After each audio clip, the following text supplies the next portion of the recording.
You're listening to the Mind Your Own Business podcast, aimed at helping photographers learn how to make the leap from amateur to pro.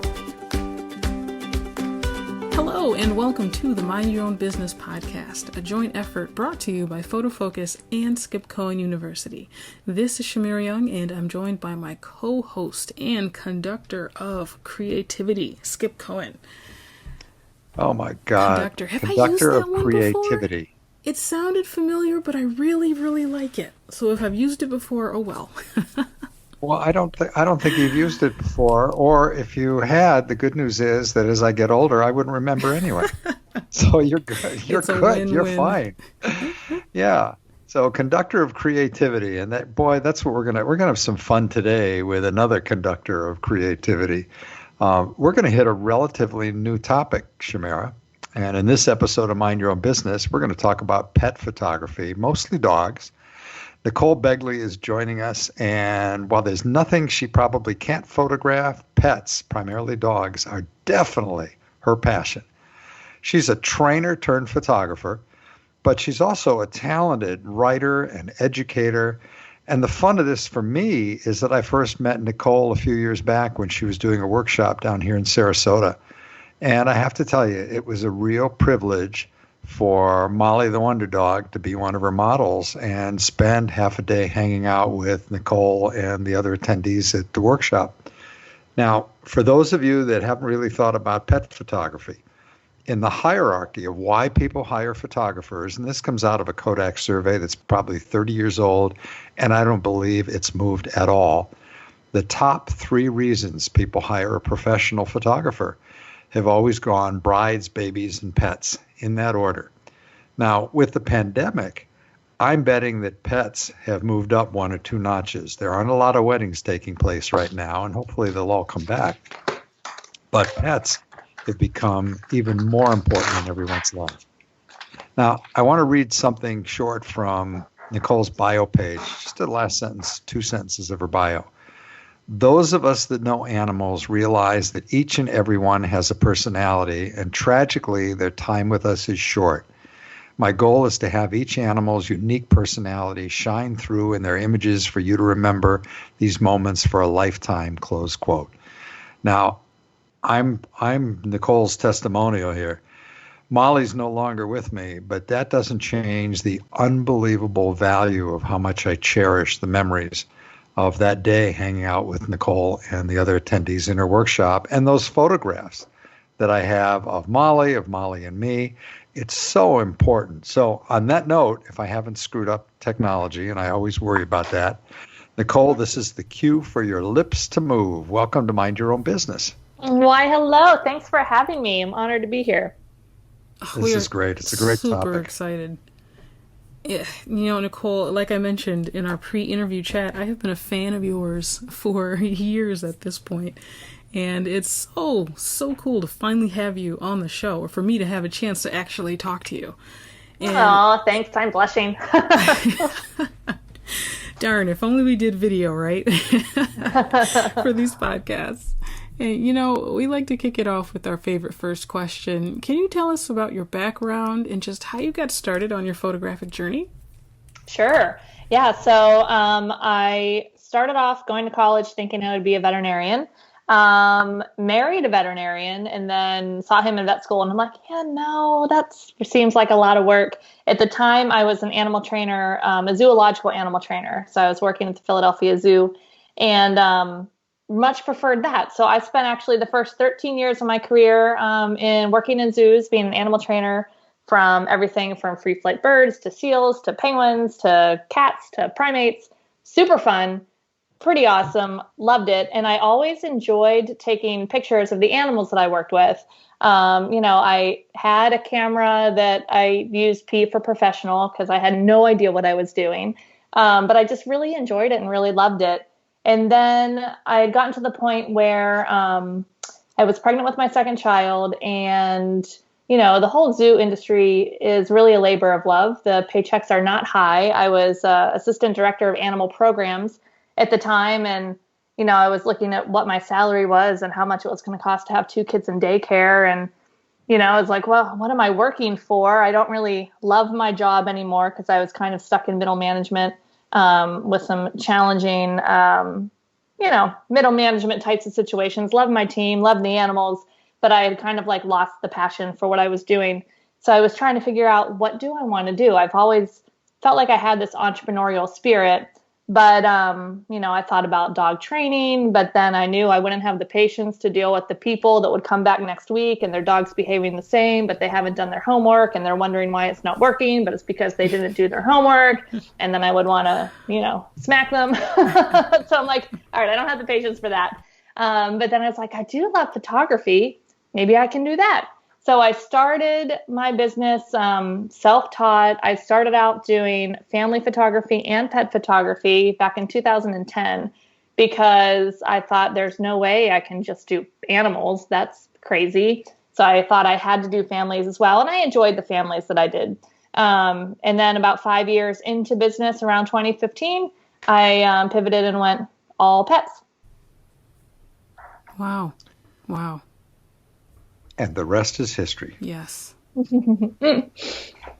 So with that kind of background, because you really have done so much because of the passion you had, and you thought you were going towards the vet side, working at the zoo, all those other areas. What are some of the key tips? And I know some of the answers here because I sat and listened to you teach a little bit when you were here in Florida those few years back. Yeah. What are some of the key techniques that people need to think about in terms of getting into pet photography? Because one of the things that I find all the time is there isn't enough appreciation from professional photographers to understand how important that portrait is. I mean, that portrait, that the images that I have of Molly that day are just as important to me as if it had been one of my kids. Yeah. Yeah. No. Oh, sorry. Go ahead. No. I'm just saying. What are some of the key things that you want people to remember when they're photographing anybody's pet, but especially dogs? Yeah. Yeah. It is funny because whether they're other photographers or just random, normal, non-photography people, when you tell them I'm a pet photographer, they're just like, wait, what? And even some other photographers still today in 2020 are like, wait, pet photography is a thing? So it's definitely a growing niche. And you had it right, Skip, with the Kodak study. I mean, the demand is out there. People love their pets. And, when I was doing families, I had a nice, $3,000 average, and that was the same on the pet side. So people will spend money on their pets as well because, they love their dog. Most people love their dog more than other people, I have found. So that works out well for us. But some of the tips for, capturing those images that people love so much, definitely the number one most important piece is you need to love these animals too. Like if you think getting into pet photography is like, oh, well, there's demand, I'll just do that. But you don't really have your heart in it and you don't love these animals and just, enjoy being around dogs, then it's probably not going to be the right fit because they don't really listen. There's a lot of different techniques you need to use, and you just have to have a ton of patience. And truly, I have patience to the moon for animals, whereas sometimes for people, not so much. Quick story, when I had a client shoot, oh gosh, this was a couple years ago when I still lived in Pittsburgh. They wanted some snow sessions, snow shots. It was late February, early March, so our snow days were numbered. This client was super busy. The only time we could shoot was 1:00. Usually that wouldn't be a problem in Pittsburgh in the winter because it's so overcast and cloudy. So you can shoot in the middle of the day. But that day, bright, brilliant sun, blue sky, bed of snow, 1:00 session. I'm like, all right, I'm going to need an assistant. So, cause I was going to need to use the light. So I grabbed an assistant. She was a family, child, baby photographer in the area. And, she's helping me with just my gear and my lighting and stuff like that. And, as I'm setting up this dog for the 15th time to get this one shot, she's just like, how do you have the patience for this? And it's like, how do you have the patience to photograph babies? This is why we all have a job. there are, and I jumped over to Google just for a second because I've used these numbers in the past. This is as of 2018 or 19. There were 90 million dogs and 94 million cats in the U.S., and an estimated 68% of U.S. households have at least one pet. So when you look at those numbers out there, and then there are also huge numbers of how much pet owners, especially dog owners, spend on their animals. Mm-hmm. And I remember living in LA one day and somebody correcting me and saying that I didn't own Molly because you can't own your dog. And it's like, no, that's not disrespectful, because until Molly can get in the car and go buy her own dog food, she's my dog and I own her. But the respect and the passion that all pet owners have is remarkable. And it always amazes me, like just now when you said people, even today, somebody will look at you and go, really? You're a pet photographer? It's unbelievable how big the market is and how much room there is for everybody, but the people that are going to shine are the ones that really do it right. Yeah, I totally agree. And one of the things too, a lot of people start thinking, oh gosh, now there used to be 2 pet photographers in my market and now there's 5. And they start to kind of go down a dark rabbit hole of, oh, now there's too much competition. Oh, there's not going to be enough pets for me to photograph. And they start to get this real scarcity mindset to it.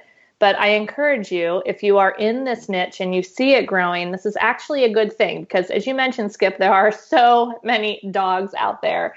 And there are so many families that have pets. And as we get more pet photographers into the market, it creates more awareness, because as I'm sure you know, one of the first steps in marketing is awareness that we even exist. So if people know that, oh, hey, pet photography is a thing, and less people are answering when I say I'm a pet photographer, less people are answering with like, oh, what? You're what? Really?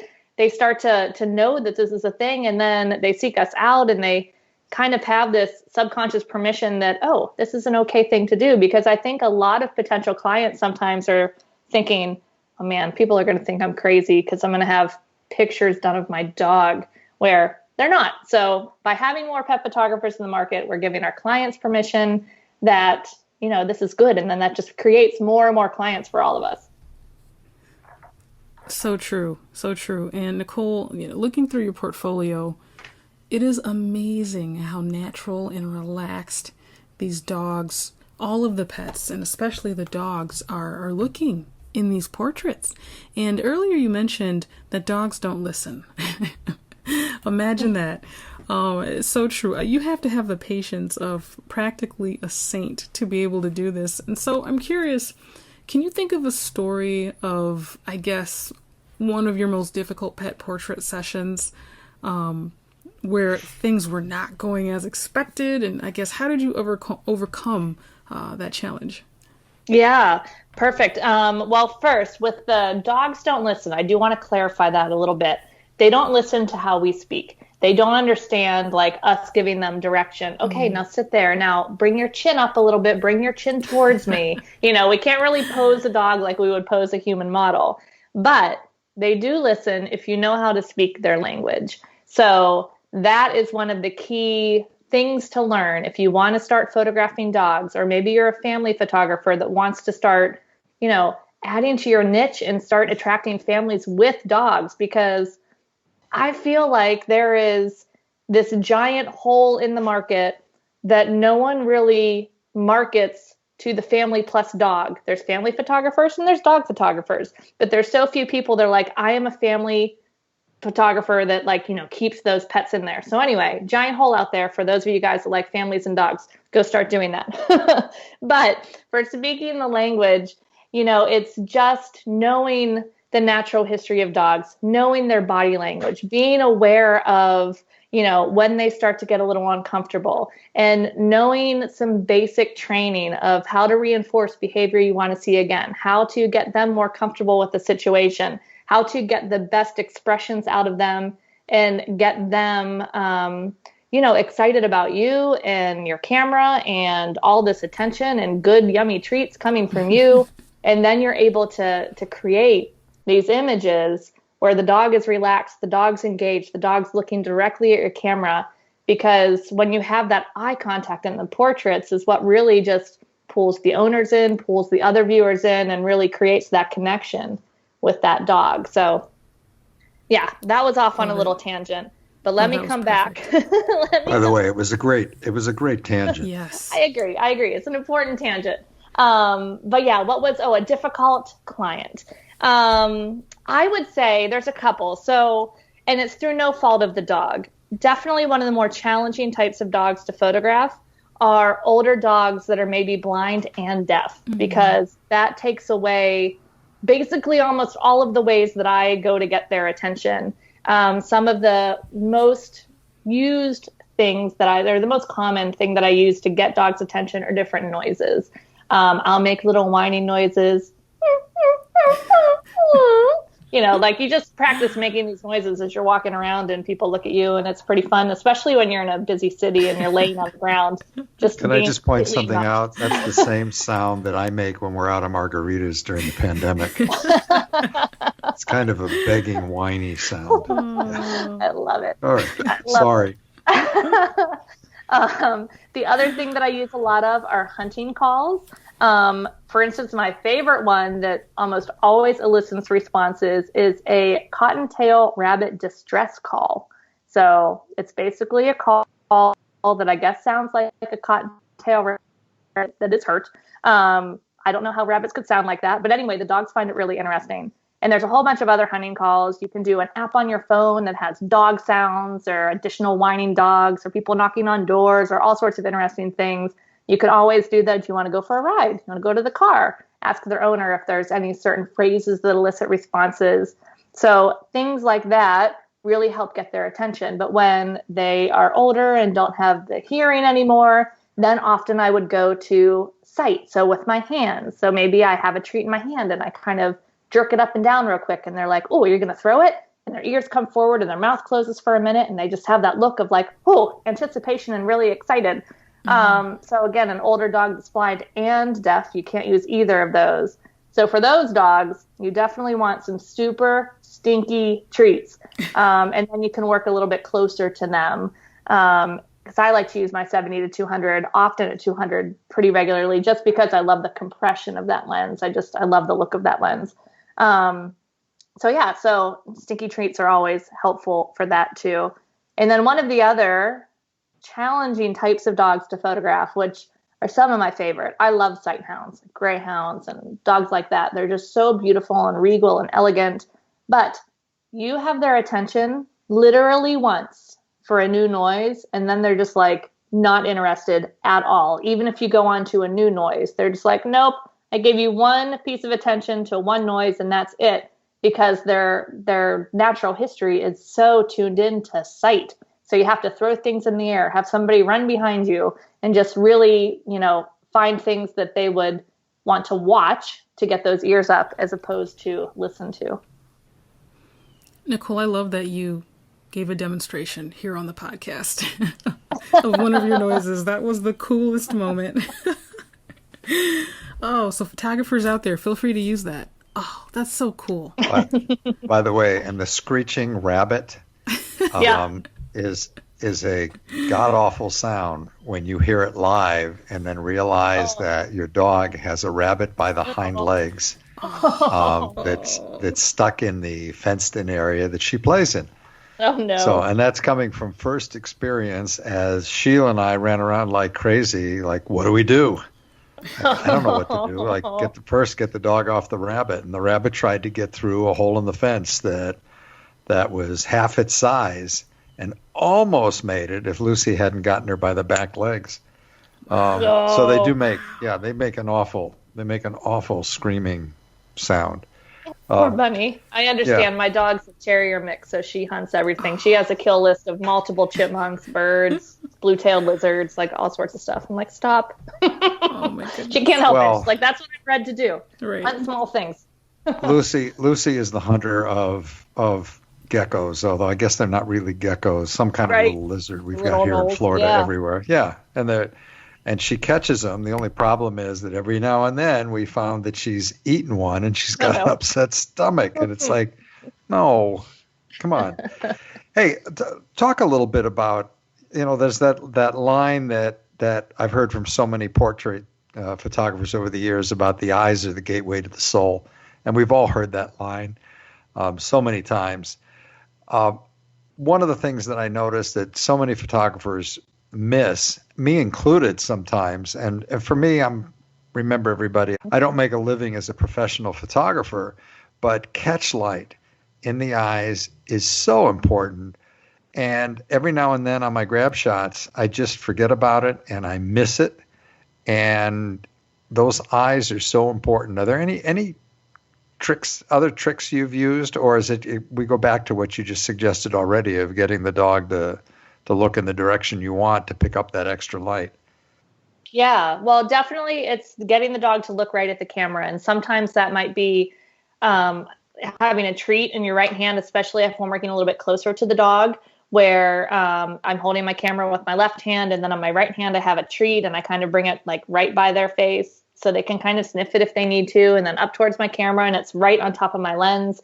If an owner has a toy, I tell them literally put it on my camera. Like, I'm telling them to put these things on my head, on my camera, because that gets the dog looking into the lens and not looking, just above me or just above my camera. Because the owners tend to be like, behind me without direction. They're standing behind me. I'm squatting down on the ground. They're standing up and they're holding like something up in the air. So the dog's looking at something that's 5 to 6 feet above me. And, then you don't get that connection. So definitely directing people, if they're trying to get their attention, to put it right on your camera. And also with working with the owners, I always tell my owners, hey, your dog's going to be a dog. If we start off sitting and they stand, it's going to be totally fine. If I need them in a particular way, I'll let you know. We'll reset them up. Like, do not get frustrated. I just want them to be a dog. And if I'm photographing them and they started sitting and then they stand up, I again remind them like, oh no, he's fine. Let him stay. He's good. And then I also just let them know, please don't try to get your dog's attention. If I need your help to get your dog's attention, I'll let you know, because otherwise they might be over there with the ball, squeak, squeak, squeak. And then the dog's just like, oh my gosh, there's so much going on, totally shutting down. And they just then don't want to interact really with anyone because they just kind of retreat from just overwhelm. So don't be afraid to help direct your clients a little bit that way. And, just let them know why. And they've always been very appreciative of that. But then as far as catch lights, that really just comes down to the lighting. So, I know sometimes people get a little concerned with, oh my gosh, black dogs. And sometimes black dogs, and I personally love to do black dogs more in kind of soft lighting. So maybe some open shade or a little backlight area. I try to avoid that really direct sun because so many black dog coats are so shiny as well. So you get that extra, just that extra shine, which makes those highlights even brighter and the darks even darker. So it becomes really challenging to photograph that properly. So, looking for some open shade, but still having a big open sky. So I love to have sometimes my dogs in an area that's a little bit shaded, but towards the edge of the shade. So, not way back underneath a whole bunch of trees where there's not much light getting back there, but somewhere towards the end of the shade. And then having up above me just open sky. So not big trees or anything like that, just having a place where that light's coming in. And then you're going to get these big, beautiful catch lights on their eyes that just help put that finishing touch on that portrait. Oh, this is so interesting. I love the insight that you're giving. You're mentioning things I'm not a pet photographer. And so I've never even thought about. This is so cool. And Nicole, just to switch to the business side of things, I can't help but ask, how has the pandemic affected your business, and what are you basically doing to stay afloat right now? So pet photographers are a bit of a lucky bunch because a lot of us photograph outdoors. Of course, those that do studio work, they have a little bit more to be concerned about and a little bit more safety stuff that they need to make sure that they have in relation to the current pandemic. Hopefully our only pandemic. Right. But for a lot of us, we photograph outdoors. And it has changed how I shoot slightly, because sometimes I like to say I'm either shooting at 200 or I'm shooting at 24 millimeters. So like that whole middle road, I often don't play in. I go really long or really wide, for the most part. So I've been shooting, just more with my long lens, maybe not getting as close for those wide angle shots anymore. Or if I do, I'll have on a mask. I'll ask the owner to put on a mask, just when we're really close. We're pretty lucky in that we can be usually much further away than 6 feet, photographing our dogs from newborn photographers that have to go into someone's house, and you're right up there next to that baby for an extended period of time. So we're extremely lucky that our way of shooting has not been impacted too significantly. And there's still a demand out there. It's always, almost even more, I think, because people have been stuck at home and they've been spending more time with their dog. So now's a great time to, talk about that in your messaging to your potential clients of, now it's time to celebrate your quarantine partner who you've been spending all this time with. And, now is a great time to create some beautiful artwork for your walls, because again, everyone's at home. I don't know the exact stats, but I believe the amount of money people are spending on redecorating and updating their home has been pretty significant, because everybody's stuck at home. They're like, well, it's time to finally take care of this living room. So why not decorate it with a beautiful image of your dog? Right. I know that America's closets have never been cleaner. Right. Because there is, we don't have one left in this house that hasn't been cleaned out, reworked, and bags taken to Goodwill. Hey, let's switch just for a minute, because we're just about out of time. Let's talk about education, because you have a remarkable blog, which I discovered right around the same time that we met when you were teaching down here. And Hair of the Dog, really, you share an incredible. It really demonstrates so many different aspects of photography and helping other photographers, and then also things you share targeting your client base in terms of their pets. Let's talk about where people go to get the help. What kinds of things? Are there any trends that you're seeing that photographers need to really pay attention to more? Sure. Yeah. So it's hairofthedogacademy.com is the main website. And we talk about the art and craft of pet photography, post-processing, removing leashes, merging images, swapping heads, all that stuff, as well as all the business stuff. So discovering your target market, marketing your work, and creating pricing and sales, and all of the pieces. So definitely check out hairofthedogacademy.com. We also have a big free community on Facebook with about, almost 13,000 photographers now that are interested in pet photography. So that's a great community to hang out, share some work, learn some new things, and just be with your people. Because again, it's not every day you're walking down the street and you meet other pet photographers. We need to stick together. So one of my number one values for Hair of the Dog is to create community. So I love creating community. So I would love to have you in that community. As far as trends, I would say that I am seeing, everyone gets so worried about, oh my gosh, photography is dying because of people selling cheap digitals. No one's going to pay for photography anymore. No one values artwork. No one's going to spend money, yada, yada, yada. The stories keep on coming. And as the pet photography genre grows, of course, there's more people coming in. And of course, now there's more pet photographers that are, offering that kind of all-inclusive, lower price, because, quite frankly, a lot of us, when we get into the field, we just have no idea. And we think it's profitable until we realize all these costs of doing business and what we're actually making per hour, and realize that it's not. So, people get worried that there's all this cheap competition. And some of these people are really, really good.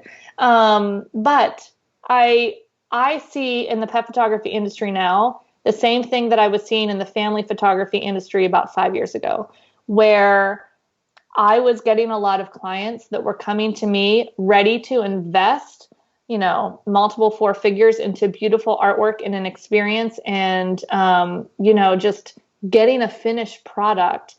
And my expertise, because they had tried to go the more inexpensive, all-inclusive route and they weren't happy with the experience. So I'm seeing that start to turn around in the pet photography industry too, where people are willing to invest, to have the experience that they hope, because their relationship with their dogs are so important to them. They want to make sure that they have beautiful quality products and images.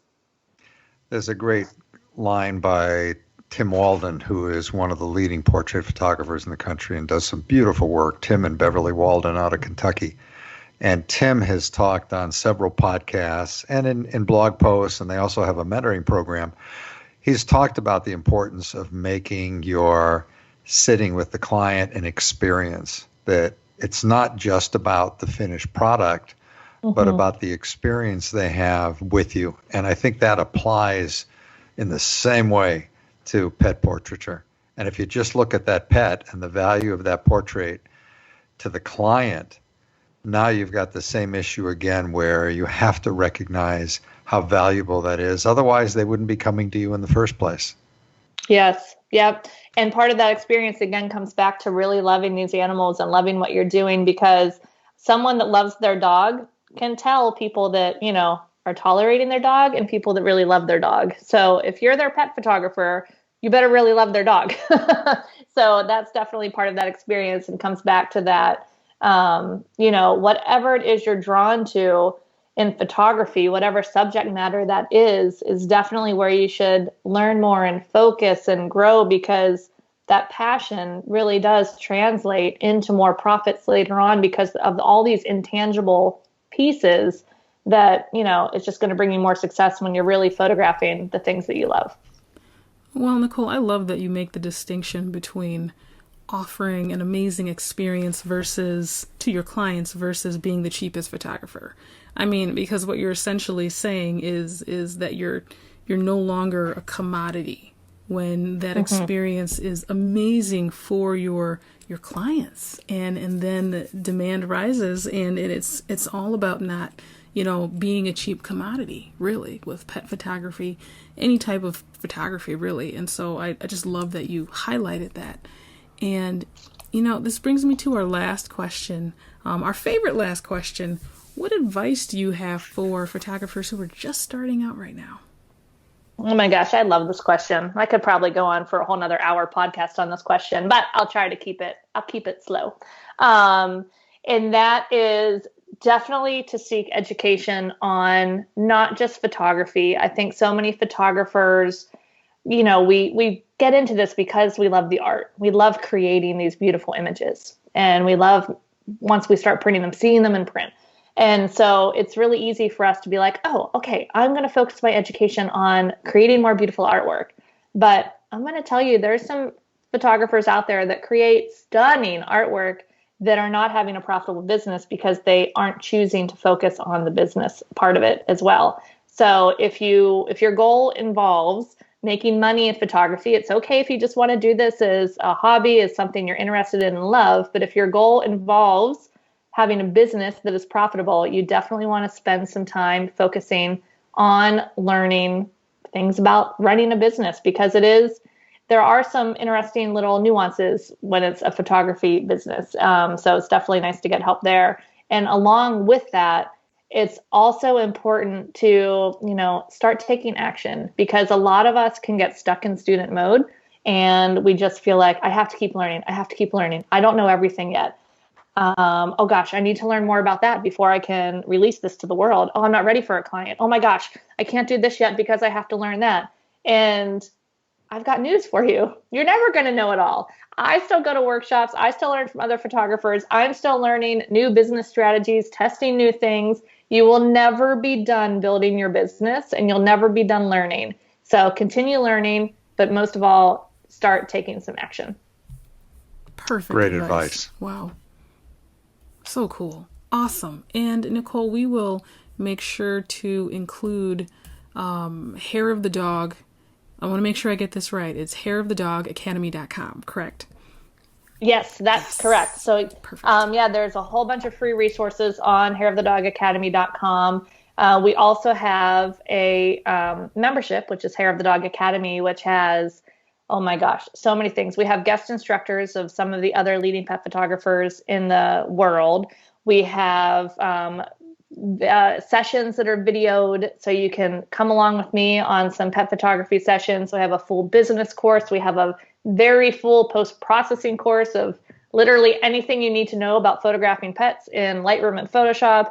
There's so much content in there. So I would love to offer your listeners a 7-day trial for only $1 if they want to jump in there and check it out. They can go to hairofthedogacademy.com/trial to jump in for a 7-day trial for only $1. Perfect. Oh, worth the investment. We will make sure we include that in the show notes. So cool. And Nicole, where can folks check out your portfolio, your work online? Oh, sure. My actual photography site is NicoleBegleyPhotography.com. And that's NICOLE, B as in boy, E as in Edward, GLEY, photography.com. And then hairofthedogacademy.com is my education site. Excellent. And Skip, I always like to make sure and ask, where can folks find you online? And I always have the same answer. It's Skip Cohen on Facebook. It's Skip Cohen on Twitter. And everything that I write every day is shared on skipcohenuniversity.com. And my email is skip@mei500.com. We want your feedback. If you've got any requests, if you've got guests that you wish we would have on to talk more about photography or business and marketing, or if there's just a topic you'd like us to pick up, send me an email, let us know. And Shamira, as always, where do they go to find you? Yes, folks can send me an email at shamira@photofocus.com. That is my first name, CHAMIRA @photofocus.com. Send us your questions, your ideas, your feedback. We love it, and we love having direct input on how we move forward with this show and the guests, the amazing guests that we have on the show. And Nicole, thank you again. This was just awesome. Oh, Good you're stuff. so welcome. I had fun. I had so much fun. Good stuff. You really shared some great content and ideas for people, because the pandemic isn't making life easier, but it's not cutting back on the opportunities either. Yeah, no, exactly. And I think there's going to be, like, we have this time here, and it's kind of a gift that you have some time now to really focus and ask yourself, what can I be doing with this time to set my business up for when, the pandemic passes and we're fully back to operational. There's going to be, I think, a big divide between the people that just sat back and made excuses and didn't do anything versus those, again, that started to take some action and started to build the foundation while they could. That is the perfect perspective to have. I love it. I love it. And we want to thank our listeners for joining us as well. Please tell your photography friends about this podcast, especially if they want to improve their photography business. Yes, even during this pandemic. We look forward to having you all with us next time on the Mind Your Own Business podcast, brought to you by Photofocus and Skip Cohen University.